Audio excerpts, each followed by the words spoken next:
Bienvenido a uno de los casos más perturbadores de la historia de Estados Unidos.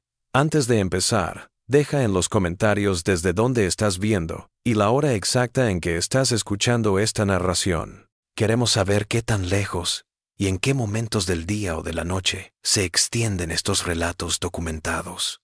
En 1847, en una gran plantación de algodón en las afueras de Charleston, Carolina del Sur, comenzaron una serie de acontecimientos que permanecerían enterrados en los registros del condado durante más de un siglo. El Harrington Place, con sus columnas blancas y robles imponentes, era un monumento al éxito sureño, pero tras su fachada pulida se escondía un drama psicológico que devoraría a todos los que participaran en él. La primera anomalía la observó el reverendo Thomas Whitfield en un registro parroquial del 23 de abril. Joven amo Harrington, ausente del servicio dominical por sexta semana. Padre se dice enfermo, pero el médico de él no tiene registros de haber sido llamado a la propiedad. Los Harrington habían formado parte de la sociedad de Charleston desde antes de la Revolución. Ebenezer Harrington, un próspero comerciante que se había expandido a las plantaciones, astuto en los negocios, coleccionista de libros raros. Su esposa, Isabel, había fallecido en el parto de su segundo hijo, una niña que no vivió más de 2 días. Esto dejó solo a su hijo William como heredero de la fortuna de Harrington. La comunidad lo consideraba un joven serio, educado en el norte y que había regresado con ideas progresistas que prudentemente mantenía en privado. Según los registros de 1846, Ebenezer había comprado algunos nuevos esclavos para su casa, entre ellos una joven llamada Adeline que había sido vendida por una plantación en quiebra en Virginia. Los registros del condado referían la casa de Harrington como una mansión de estilo federal de 3 pisos retirada del río Cooper, con jardines formales y una casa de cocina separada. La casa principal tenía 14 habitaciones, una biblioteca de la que los visitantes siempre comentaban por lo bien que estaba equipada. Las habitaciones para esclavos se encontraban más allá de los jardines, fuera de la vista de la casa principal, tras un bosquecito de magnolias. Los ruidos de la plantación eran los de siempre: caballos en las cuadras, trabajadores en los campos, campanas de Saint-Lord de la iglesia de San Miguel. Pero los vecinos dirían más tarde que a principios de la primavera de 1847 se sentía una tensión extraña en la propiedad. La primera señal de que algo andaba mal la dio el propio Ebenezer. Anotaciones en su diario de negocios revelan creciente irritación con el hijo, de nuevo ausente William de la cena. Afirma leer en sus aposentos, aunque los libros permanecen intactos en las estanterías. Otra entrada del 5 de mayo dice: hijo pidieron audiencia privada sobre asuntos de gerencia. Propone cambios absurdos en la forma de organizar la casa. La escuela le ha llenado la cabeza de ideas poco prácticas. Debemos tomar medidas más enérgicas. William Harrington tenía 23 años esa primavera. Había regresado de Harvard el año anterior. Su padre tenía otras ideas: aprender el negocio familiar, heredar la hacienda y casarse con una de las hijas de las familias aliadas. Las social pages del Charleston Courier lo nombraban con frecuencia al principio, cenando y bailando con los Pinckney, los Rutledge y otras familias importantes. Para marzo, su nombre había desaparecido de tales relatos. Martha Pinckney, cuya agenda se conserva en la Charleston Historical Society, anotó: joven senior. Harrington rechazó de nuevo 3 veces este mes. Madre dice que el viejo Senior H parece preocupado, pero no dice nada cuando se le pregunta. El personal de la casa también lo notó. Según el testimonio posterior de James Green, que dirigía los establos, el joven William solía montar a solas muy temprano y regresar con su caballo cubierto de sudor como si lo hubiera montado con fuerza, aunque decía que solo había ido a los campos lejanos. La cocinera, una mujer llamada Esther que había estado en la familia incluso antes de que naciera William, informó a la ama de llaves que el joven amo había sido sorprendido en varias ocasiones entrando a la cocina house después del anochecer para pedir comida fuera de horario. Ella observó en especial que él pidió explícitamente que Adeline se los trajera a sus aposentos. Adeline, según el inventario, tenía unos 19 años. Educada, fue comprada para ser sirvienta de casa, atendiendo invitados y ayudando con la correspondencia. En el acta de venta se dejó constancia de que sabía leer, una habilidad poco común que elevó su precio de venta. Los registros de la iglesia muestran que fue bautizada en la plantación de Virginia, aunque sus padres figuran como desconocidos. Lo que se sabe de su aspecto se reduce a una nota en los registros de Ebenezer. Nueva adquisición A. Tiene buen porte y modales que impresionarán a los visitantes. Piel clara. Indica sirviente de casa por generaciones. El principio del verano de 1847 fue sofocante en las tierras bajas de Carolina del Sur. Los libros de cuentas de Harrington revelan gastos inusitados en hielo traído de Charleston para refrescar la casa principal en este tiempo. El diario de Ebenezer Harrington se vuelve más errático, preocupado. William rechaza invitación de Rutledge. Dice que le duele la cabeza. Lo vi una vez desde la ventana de la biblioteca paseando por los jardines pasada la medianoche. Comportamiento preocupante. Y luego halló pertenencias en el baúl de la difunta esposa. Enfrentó a la servidumbre de la casa. No se permite la entrada. No se puede identificar al culpable. El médico local, el Dr. A. Malcolm Dale, le llamaron al fin a la mansión Harrington el 12 de junio. Su historial clínico incluye una nota en clave. H.P. llamado Plantation, not for young master, but for housemaid. Los síntomas apuntan a agotamiento nervioso, reposo absoluto, alejamiento de las actividades habituales. Sr. H. Sr., muy nervioso por estado. Serviente alojado en ala habitación de invitados en vez de en aposentos. Disposición inusual. El verano siguió, cada vez más tensado, al menos para los observadores externos. Los repartidores dijeron que habían oído gritos en el estudio. El cartero en Charleston se dio cuenta de que cada vez llegaban más cartas dirigidas al norte, todas escritas por William. Un tutor contratado para enseñar a los hijos de una plantación vecina vio a William y Adeline en una conversación cerca de la pared del jardín y separándose rápidamente al darse cuenta de que los estaban observando. Las cosas empeoraron en julio. Los registros de la iglesia revelan que Ebenezer Harrington se reunió en privado con el reverendo Whitfield durante 3 miércoles seguidos. Nunca se grabó lo que hablaban en esas reuniones, pero justo después, Ebenezer se puso en contacto con un tratante de esclavos en Charleston. Los documentos revelan su intención de vender a Adeline, a pesar de haberla comprado solo unos meses antes por una suma considerable. La venta se concretó el 28 de julio y la mudanza fue inmediata. La noche del 27 de julio, algo ocurrió en la mansión de los Harrington que nunca pudo ser explicado por los investigadores. Las cuentas domésticas revelan una cena organizada con los Rutledge y su hija mayor, Catherine. Una antigua candidata para esposa de William la cocinera, Esther, había preparado una cena para 8, pero nunca llegaron los Rutledge. Según recordó después James, el establero, un mensajero de la plantación Rutledge llegó alrededor de las 4 de la tarde. El mensaje llegó a manos de William, que estaba revisando los carruajes. Fuera lo que fuera, William lo leyó y luego caminó en silencio hacia la casa principal. Le pedí una audiencia a su padre en el estudio. La ama de llaves, la señora Porter, dijo que escuchó gritos desde detrás de la puerta cerrada. No entendía lo que decía, pero el tono era desafiante. La discusión se prolongó durante casi 1 hora antes de que William saliera, su rostro pálido pero controlado. Se dirigió a sus aposentos y permaneció allí hasta la hora de la cena. Ebenezer apareció más tarde, informando que la cena continuaría como estaba planeada, a pesar de la ausencia de los Rutledge, y se retiró a la biblioteca con una botella de brandy. La cena fue solo para Ebenezer y William. Sra Porter calificó la atmósfera de silenciosa como una tumba, y ninguno de los 2 hombres habló durante toda la comida. Adeline estaba sirviendo, y los testigos dijeron que Ebenezer la observaba con intensidad mientras William se limitaba a mirar su plato, empujando la comida. Ebenezer volvió a la biblioteca después de la cena, mientras que William dijo que iba a montar a Charleston por negocios. Santiago alistó su caballo. Era extraño emprender un viaje tan tarde. William se fue alrededor de las 8. Según el establero, regresó alrededor de la medianoche, desestabilizó su caballo y entró en la casa por una puerta lateral que rara vez utilizaban los familiares. Lo que ocurrió en las horas siguientes se ha reconstruido a partir de testimonios. La casa permaneció en silencio hasta las 2 de la madrugada, cuando la señora Porter was roused by what she called a tremendous crash, as if a bookcase had fallen.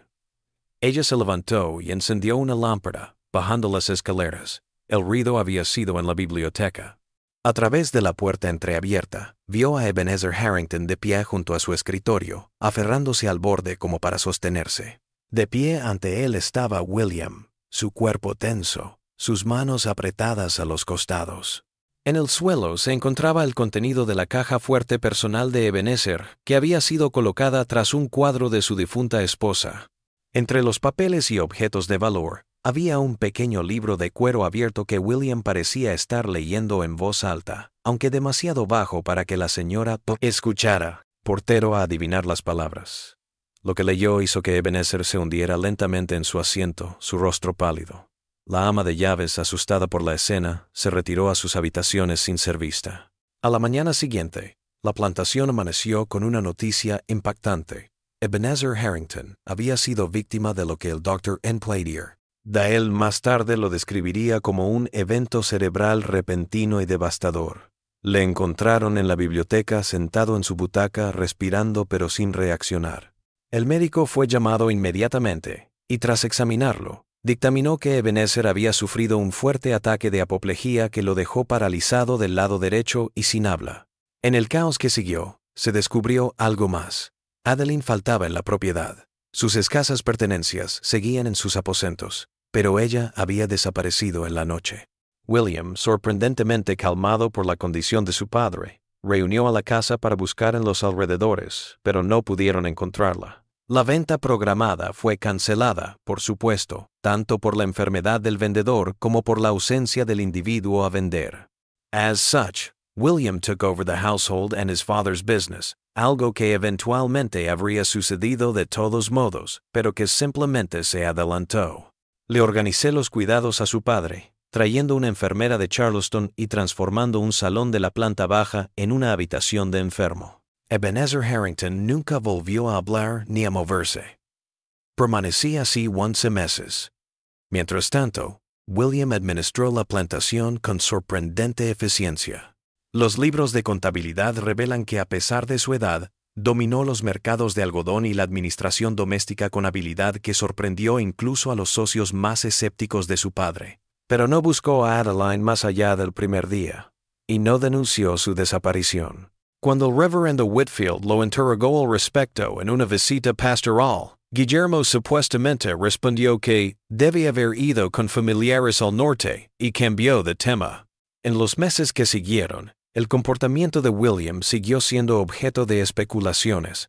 Rechazó invitaciones sociales, dedicado por completo a los negocios y al cuidado de su padre. Comenzó a cartearse regularmente con compañeros en Filadelfia y Boston, correspondencia que el cartero local George Wilson calificó de paquetes gruesos que requerían franqueo adicional. Comisioné libros extraños a través de libreros de Charleston, tratados de derecho inmobiliario del norte y horarios de vapores a Europa.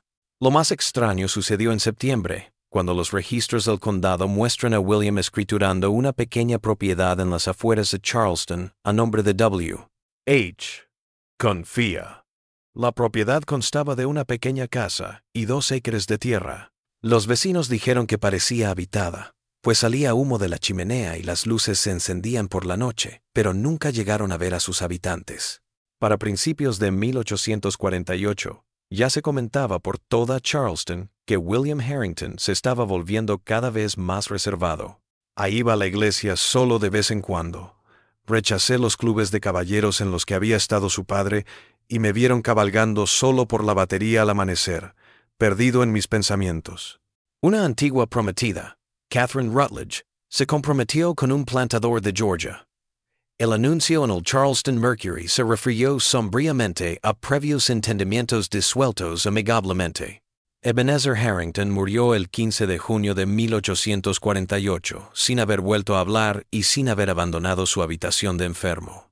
El funeral fue muy concurrido por compañeros de negocios y familias locales, aunque el propio William fue considerado distante en su duelo por quienes asistieron. El testamento, sin disputar, dejó todo a William como era de esperar. Un mes después del entierro de su padre, William empezó a vender trozos de la propiedad familiar, las tierras de algodón más alejadas de la casa principal. En noviembre de 1848, algo sorprendente ocurrió. William Harrington anunció que iba a Europa por años. Designó como administrador de la plantación a Richard Dawson, antiguo socio de su padre, a quien otorgó un poder limitado de abogado. La casa sería atendida por un esqueleto de personal, con la Sra. Porter, quedando él a cargo. El Charleston Courier dio una pequeña nota de su partida. El Sr. William Harrington, albacea de su difunto padre, sea la semana que viene para un viaje largo por el continente. ¿Cuándo volverá? No se sabe. El artículo decía que primero navegaría a Liverpool, luego a Suiza, cuyo aire de montaña se recomienda para afecciones del espíritu y del cuerpo. Lo que el periódico no informó, pero que los registros de envío revelaron más tarde, es que William Harrington reservó el pasaje no solo para él, sino para una segunda persona, catalogada en el manifiesto del barco como Zora W. Harrington. Ningún periódico local había publicado un anuncio de boda. Ningún ministro local había oficiado la ceremonia. El misterio se intensificó cuando James, el establero, dijo que la noche anterior a la partida de William, un carruaje cerrado había llegado a Harrington después del anochecer. El conductor se quedó en el coche y una mujer, cubierta de velos, entró en la casa por la puerta lateral.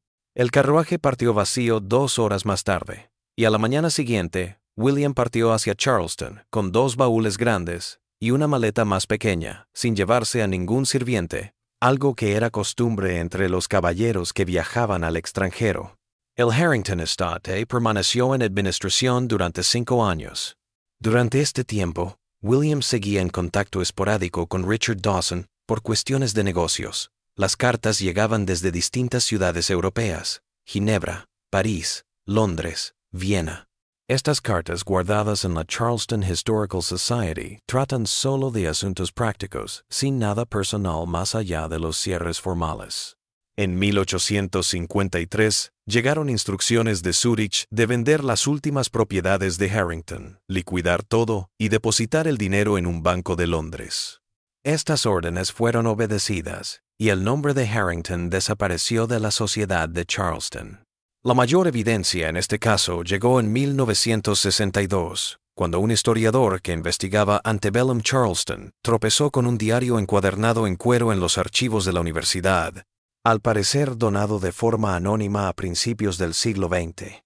El diario era de Elizabeth Harrington, la madre de William, y abarcaba desde su matrimonio hasta poco antes de su muerte.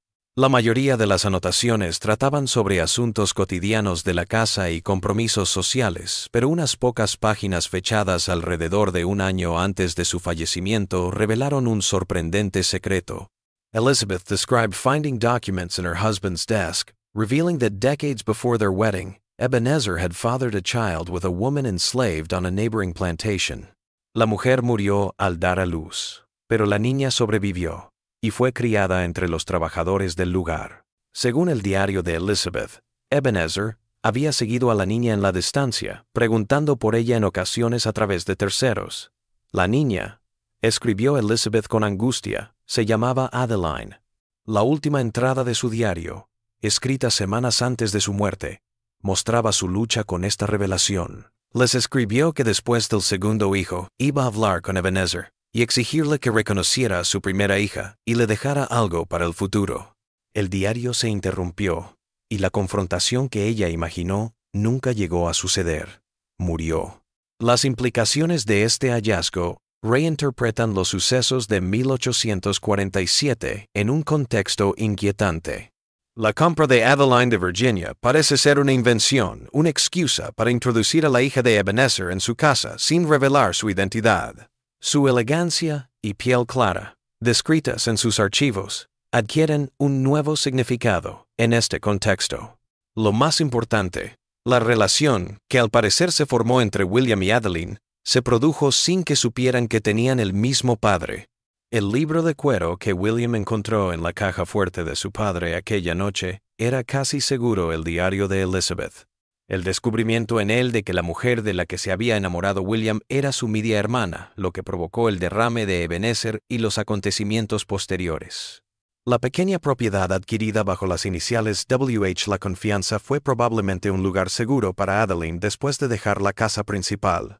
La mujer enmascarada que pasó la noche con William antes de que partiera era casi seguro ella. Se desconoce qué pasó con William y Adeline después de abandonar Estados Unidos. Registros suizos de 1849 muestran a un William Harrison y esposa adquiriendo una pequeña villa cerca del lago de Ginebra. Los registros bancarios británicos muestran retiros regulares de los fondos de Harrington a través de un abogado de Londres hasta 1876, cuando la cuenta quedó inactiva. No se han encontrado certificados de defunción para William o Adeline en ningún nombre conocido, ni registros de hijos.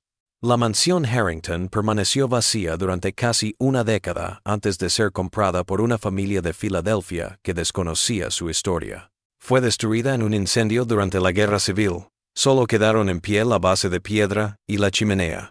Hoy en día es una zona residencial en las afueras de Charleston, y no hay nada que señale su importancia. Lo único que queda de esta historia es un pequeño diario de cuero en un archivo universitario, sus páginas amarillentas guardando secretos que destruyeron una familia y posiblemente crearon otra. En 1968, un investigador que seguía la pista de William y Adeline tropezó con una entrada en el registro de visitantes de una pequeña galería de arte en Ginebra. Un cuadro donado en 1860 y dos por una pareja de ermitaños conocidos como los americanos que vivían en una villa a orillas del lago. La pintura, que aún se encuentra en la galería, muestra a una mujer de pie junto a un muro de jardín, su rostro girado. Detrás de ella, apenas a la sombra, se perfila una casa de 3 pisos con columnas blancas. La obra es sencillamente titulada Recuerdo de casa, firmada solo con las iniciales A. H. Tal vez algunas historias nunca terminen, solo se transformen. Los ecos de la tragedia de los Harrington aún resuenan a través de los años. Una advertencia sobre cómo los secretos pueden envenenar a las familias y cómo la búsqueda de la libertad y el amor puede llevar a las personas a dejar atrás todo lo que conocen por la promesa de un nuevo comienzo.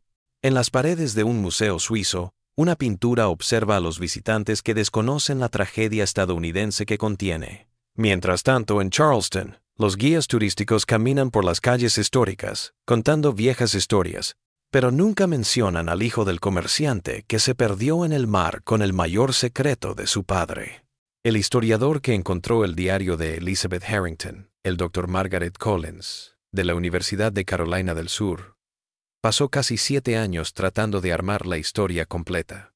Sus notas de investigación, guardadas en la biblioteca universitaria, muestran una búsqueda meticulosa que la llevó de Charleston a Filadelfia, Londres y finalmente a Suiza. Lo que encontró en los archivos municipales suizos tanto aclaró como profundizó el misterio. Según los registros de propiedad del Cantón de Ginebra, William y Adeline, bajo el nombre de Harrison, conservaron su villa hasta 1873. Los documentos fiscales locales nombran la ocupación de William simplemente como hombre independiente, pero Adeline se registra como artista y esposa. Las actas de la iglesia de una pequeña iglesia protestante cerca de su casa indican que fueron acogidos, aunque se mantuvieron al margen, nunca integrándose por completo. Sus vecinos los consideraban educados pero reservados, hablando francés con acento americano y sin hacer referencia a su vida anterior a Suiza. P.D. Dr. Collins located a telling document in the files of a local doctor, Dr. Henry Beaumont, que visitaba a la pareja de vez en cuando. Sus notas médicas, en francés, decían que Madame Harrison se veía bien a pesar de sus repetidos abortos y su depresión que se intensificaba en otoño. Más importante aún, el doctor Beaumont capturó una conversación con William Harrison en una de sus visitas. Monsieur se excusó de que su falta de hijos se debía a una afección que les impedía tener hijos sanos. Al preguntarle, se limitó a decir que algunas cosas familiares no se pueden evitar. Percibo una gran tristeza bajo su control. Esta nota en clave indica que tanto William como Adeline sabían que estaban relacionados por sangre y lo que eso significaría para cualquier hijo que pudieran tener. El periódico que reveló su paternidad compartida aparentemente les dio suficiente información para comprender los riesgos biológicos de su relación, por lo que decidieron quedarse sin hijos a pesar de varios embarazos. La vida de los Harrisons en Suiza fue aparentemente cómoda pero moderada. Iban ocasionalmente a París, a Viena, según sus pasaportes, pero siempre regresaban a su villa junto al lago. Los registros locales indican que compraron más tierras al lado de su casa en 1866, ampliando sus jardines y construyendo un pequeño estudio donde, según los vecinos, Adeline pintaba paisajes y retratos que a veces exponía en galerías locales. En 1873, algo se movió en la fortuna de los Harrisons. Los registros de propiedad indican que la mansión se vende a un banquero británico. La pareja desaparece de los registros suizos. Los registros bancarios de Londres muestran que la cuenta de Harrison recibió un gran depósito ese año, presumiblemente de la venta de la propiedad, y luego abrió una nueva cuenta en un banco en Florencia, Italia. P.D. Dr. Collins rastreó la pista hasta la Toscana, donde descubrió registros de una pareja estadounidense que compró una pequeña granja de aceitunas en las afueras de Florencia, a principios de 1874. Los nombres en la escritura eran William y Anna Harrison. La ficha en los registros de la propiedad coincidía con Adeline, esposa americana 46 años, cutis claro. La pareja parecía haber buscado aún más aislamiento en la campiña italiana, lejos de la sociedad que habían dejado atrás. El mayor hallazgo en el doctor la investigación de Collins provino de los archivos de una pequeña iglesia cerca de la propiedad de Harrison, en Italia. En 1876, la parish enterró a William Harrison, de 52 años, que murió de inflammation of the lungs tras una enfermedad de invierno. Su esposa, Anna, lo hizo enterrar en el cementerio de la iglesia, donde su lápida, aunque desgastada, aún era legible cuando el Dr. Collins, 1824. Collins llegó a visitar, lleva la sencilla inscripción: William H., nacido en un mundo, halló la paz en otro. El destino de Adeline después de la muerte de William es desconocido. Los registros italianos de la propiedad indican que conservó la propiedad de la granja durante 11 años más. Vivió en ella sola, según los documentos fiscales. Memoria local registrada por el Dr. Collins en conversaciones con ancianos de la zona lo caracterizó como una persona reservada que pintaba, cuidaba sus olivos y de vez en cuando vendía pequeños paisajes a turistas que venían desde Florencia. En 1887 se vendió a una familia italiana. Anna Harrison desaparece de los registros, pero C.A.B.N.I. Collins encontró una pista en los archivos de un internado femenino en Roma. Un registro de noviembre de 1887 menciona una A. Harrison, viuda americana, de unos 60 años, que se instala. La casa de huéspedes atendía a señoras refinadas pero sin recursos, artistas, escritoras que buscaban alojamiento barato en la ciudad. A partir de ahí, la pista se enfría. No se ha encontrado certificado de defunción en Roma para Anna o Adeline Harrison. La documentación del internado se interrumpe en 1893, año en que cerró. Una última pista intrigante surgió de los manifiestos de pasajeros de barcos que viajaron de Nápoles a Nueva York en 1890. Una Sora A. Harrison figura entre los pasajeros de segunda clase. Su edad es de 62 años. Su última residencia, Italia. Si se trataba de Adeline, que regresaba a Estados Unidos después de más de 40 años de exilio, no está claro. P.D. Doctor, las notas de Collins cierran con una reflexión sobre los límites de la historia. Algunas vidas se apartan conscientemente de los registros, abrazando la libertad de la semi-anonimidad. Los Harrisons, o los Harrington de nacimiento, al parecer siguieron ese camino, dejando las pistas suficientes para probar su existencia, pero no lo suficiente para revelar sus vidas interiores. Tal vez esta fue su último acto de agencia, de decidir no solo cómo vivían, sino cómo serían recordados u olvidados.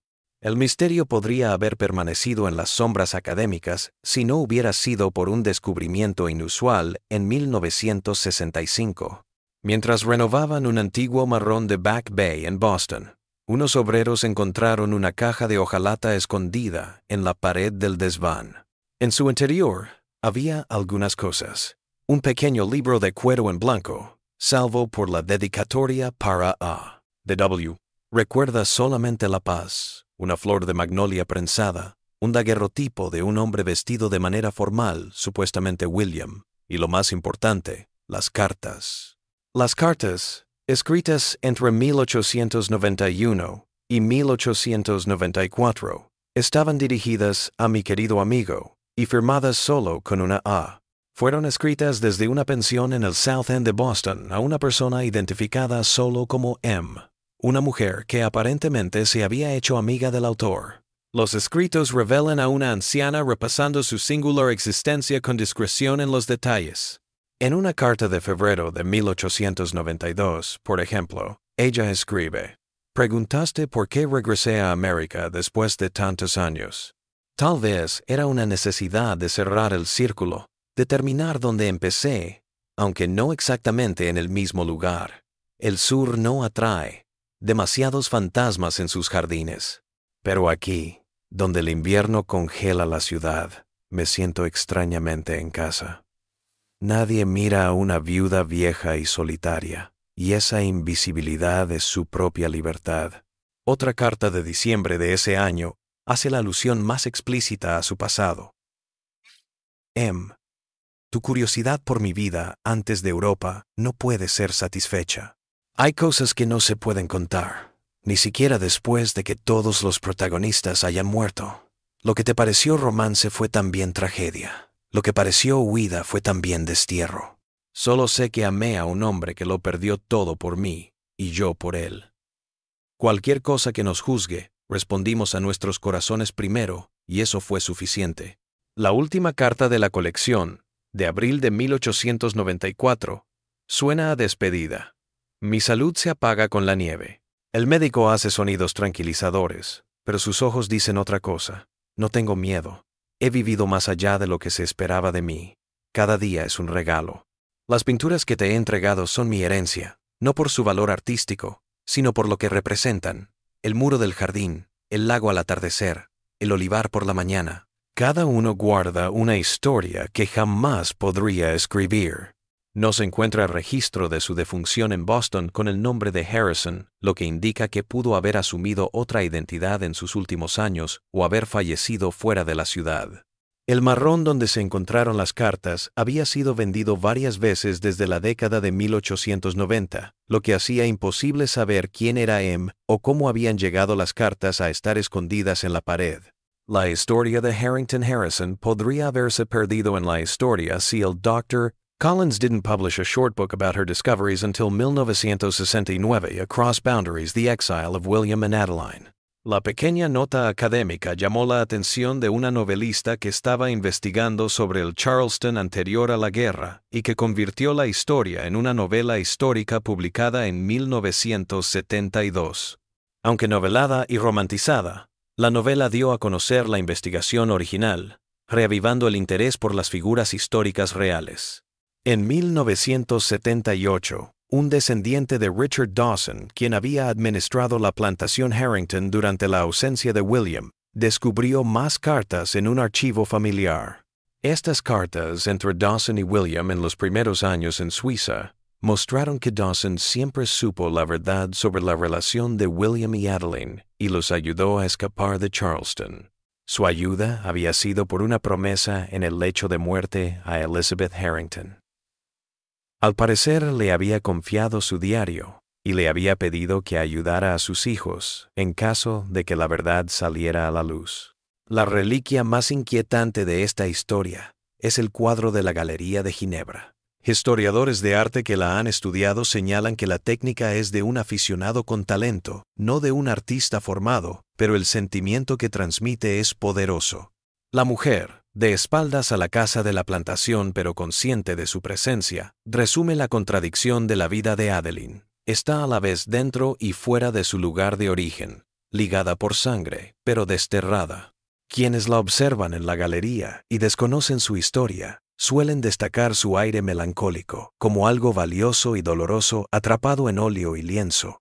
Lo que narra sin palabras es una historia de elecciones imposibles, de identidades forjadas y perdidas, del precio de la libertad y del amor. En ese sentido, Memoria de Casa es a la vez arte y documento, testimonio visual de existencias que la historia oficial habría borrado. Lo que no sabemos, y probablemente nunca sabremos, es cuándo se dieron cuenta William y Adeline de la naturaleza de su relación. ¿Se enteraron de que eran medios hermanos antes o después de enamorarse? ¿Ese conocimiento los hizo luchar contra su atracción en un principio para luego caer rendidos? ¿O hicieron las paces con su singularidad, decidiendo que una sociedad que ya había rechazado la humanidad de Adeline no tenía derecho a dictar sus corazones? En sus diarios, cartas y papeles no se encuentra una respuesta clara a estas preguntas. Lo que muestran es que cualesquiera que fueran las consideraciones morales de la pareja, se entregaron por completo a su elección, perdiendo riquezas, posición y patria antes que separarse. Su autoexilio da testimonio tanto de la fuerza de su amor como de la imposibilidad de vivirlo en la sociedad americana del siglo XIX. La historia de William y Adeline se encuentra entre las líneas de la historia, apareciendo en pedazos en los registros de barcos, escrituras de propiedad, registros médicos y cartas personales. Desafía las narrativas tradicionales de la vida en las plantaciones del período previo a la guerra, revelando complejidades y vínculos que las historias oficiales pasaban por alto. Sobre todo, ilustra cómo las personas pueden desafiar las clasificaciones sociales y buscar su propia verdad a gran costo. En 1982, un último hallazgo cerró el círculo. Un pequeño museo de Boston compró una colección de pinturas de una finca privada, entre ellas, algunas firmadas por A.H. Un lienzo, más pequeño que el resto y al parecer inconcluso, muestra dos figuras alejándose del espectador por un camino arbolado. Sus rostros no se ven, pero su lenguaje corporal, un anciano apoyado en el brazo de una mujer mientras caminan, habla de intimidad e interdependencia. El fondo representa montañas que los historiadores del arte reconocen como las de los alrededores de Florencia. La pintura no tiene título en el marco, pero en la parte posterior, escrito a lápiz desvanecido, hay 3 palabras: el camino elegido. La historia de Harrington volvió a caer en el olvido a mediados de la década de 1990, recordada principalmente por eruditos de la historia del antebellum. Pero todavía aparece de vez en cuando en lugares inesperados, una nota al pie en estudios de casas de plantación, un punto de referencia en discusiones sobre la identidad racial en el sur estadounidense, un caso de estudio en cursos de metodología que ilustran cómo reunir evidencia fragmentaria en una narrativa histórica. Quizá el mejor monumento a William y Adeline llegó en 2005, cuando la Universidad de Carolina del Sur creó un archivo digital sobre formas familiares alternativas en la América anterior a la guerra. Los papeles de Harrington Harrison eran la joya de la corona de esta colección, con el diario de Elizabeth, la correspondencia comercial de William, y fotografías de las pinturas de Adeline, disponibles para estudiosos de todo el mundo. El prólogo del archivo reconoce que aunque su historia es singular, revela aspectos comunes de la manera en que la gente desafió, resistió y a veces superó las limitaciones sociales de su época. En las salas silenciosas de archivos desde Charleston hasta Ginebra, en las bases de datos de universidades, en la memoria de quienes han conocido su historia, William y Adeline todavía viven. No como figuras históricas o leyendas románticas, sino como personas que tomaron decisiones imposibles en situaciones imposibles. Su historia nos recuerda que detrás de los grandes movimientos de la historia y los sistemas sociales, hay vidas humanas con sus complejidades, contradicciones y valentía que los archivos solo pueden revelar en parte. Sus pasos resonaron hace mucho tiempo en orillas de lagos suizos y campos de olivos toscanos. Las manos que escribieron aquellas cartas y pintaron aquellos cuadros se han ido al polvo. Pero algo permanece: el testimonio de vidas que se atrevieron a nombrarse en vez de ser nombradas, a buscar puntos de contacto a través de fronteras pensadas para dividir, a crear sentido en un mundo que les negaba el derecho a existir en pie de igualdad. En ese testimonio está su tragedia y su gloria.